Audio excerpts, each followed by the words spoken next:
विषारी दारूकांडाने अनेकांना आपले जीव गमवावे लागले होते. पिंपरी चिंचवड शहरातील फुगेवाडी परिसरामध्ये ही घटना घडली होती. यात अनेकांची स्थिती गंभीर झाली होती. त्यांच्यावर रुग्णालयात उपचार सुरू होते. ते मृत्यूशी झुंज देत होते. या विषारी दारूकांडाला 12 दिवस होऊन गेले. त्यातील 3 जणांना डिस्चार्ज देण्यात आला. पूर्णपणे बरे होऊन ते रुग्णालयातून बाहेर पडले. या तिघांनीही यापुढे काही झालं तरी दारू पिणार नाही अशी शपथ घेतली आहे. शिवाय जे दारू पित असतील त्यांच्यासोबत बोलणारही नाही असा निर्धार त्यांनी केलाय. आम्ही मृत्यूच्या दाढीतून बाहेर आलो आहोत, त्यामुळे पुन्हा त्या मार्गावर जाणार नाही असा निर्धार त्यांनी केलाय. त्या विषारी दारूने आपल्या 2ही मुलांचा जीव घेतला. त्यामुळे आलेल्या नैराश्यातून मी देखील 30 दारू प्यायलो होतो, पण डॉक्टरांनी मरणाच्या दारातून परत आणलं. आता जगण्याची इच्छा नाही, पण कुटुंबासाठी जगावं लागेल असं म्हणत उपचारामुळे बरे झालेल्या रुग्णाने हंबरडा फोडला. मला त्रास माहिती नाही पडला सर. मी गेलो होतो बाहेर कामावर गेला उशीर झाला. माझ्या पोरगाचं ऑफिस समोरच होते आणि तो नेहमी पियायचे तिथं कामावर सुटलं येते ते पियायचे. आणि रात्री आला 9 वाजता. मला खबर आली की पोरगाला ॲडमिट केलं. तिथे येऊन बघतो तरी ICUमध्ये ॲडमिट होतो. रात्री बोलवलं घरी गेलो.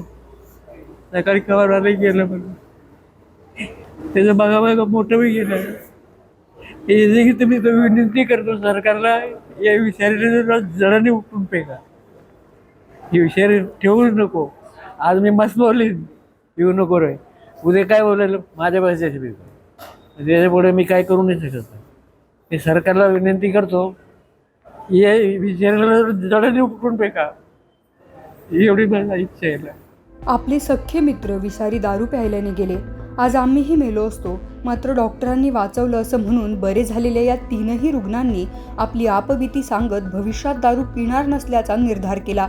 आता दारू पिणाऱ्यांच्या मातीला पण जाणार नाही असा निर्धार डिस्चार्ज मिळालेल्या रुग्णांनी केलाय. दरम्यान विषारी दारू सेवनामुळे गंभीर स्थितीत रुग्णांना YCM रुग्णालयात दाखल करण्यात आलं होतं.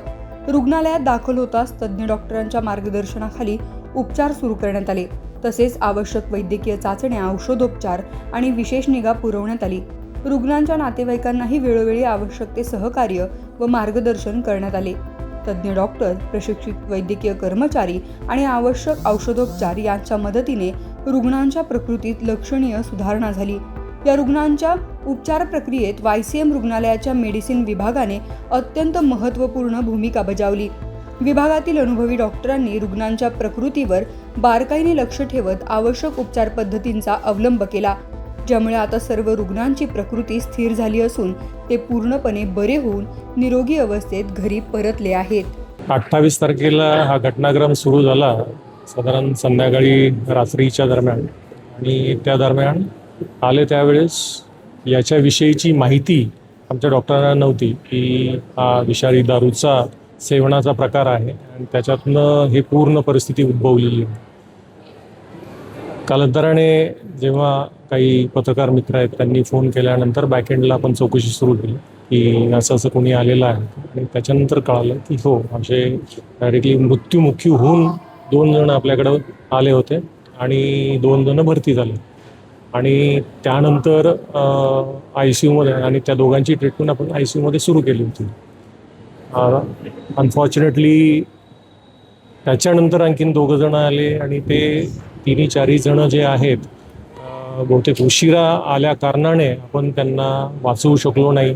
त्यांच्यावर जे काही इफेक्ट व्हायचे होते विषारी मिथेनॉलचे ते ऑलरेडी झालेले होते, त्या कारणाने त्यांना आपण वाचवू शकलो नाही.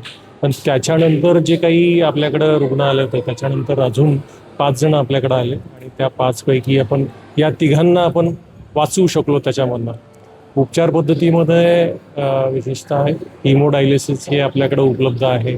त्याच्यानंतर सपोर्टिव्ह थेरपी, बाकी विटॅमिन्स किंवा इतर जी काही सपोर्टिव्ह थेरपी होती ती पूर्णपणे आपण त्यांना दिली आणि त्याच्यातनं ह्या 3घांचे प्राण वाचले. तर त्या 3घांनाही आता माझं आव्हान हेच असेल की पुढे चालून ही व्यसनाधीनता तुम्ही करू नका आणि इतरांनाही त्याच्यापासून मुक्त राहण्याचा संदेश द्या. नवीन आयुष्याला सुरुवात करणाऱ्या या 3 रुग्णांना वाचवण्यासाठी पिंपरी चिंचवड महानगरपालिकेच्या YCM रुग्णालयातील डॉक्टरांनी शर्थीचे प्रयत्न केले आणि त्यामध्ये आम्हाला यश मिळाल्याचे समाधान आहे, अशा भावना डॉक्टरांनी व्यक्त केल्या. विषारी दारू प्रकरणाचा तपास CIDकडे सोपविण्यात आला आहे. राज्य उत्पादन शुल्क विभाग आणि पोलिसांनी संयुक्त कारवाई करत मुख्य सूत्रधारासह 52हून अधिक आरोपींना बेड्या ठोकल्या आहेत. मिथेनॉलचा पुरवठा करणाऱ्या नवी मुंबईतील पितापुत्रांनाही CIDने अटक केली आहे. पुढे या प्रकरणात आणखीन काही खुलासे होतात का हे पाहणं महत्त्वाचं ठरणार आहे. शगुफ्ता शेख, लोकमत.com, पिंपरी चिंचवड.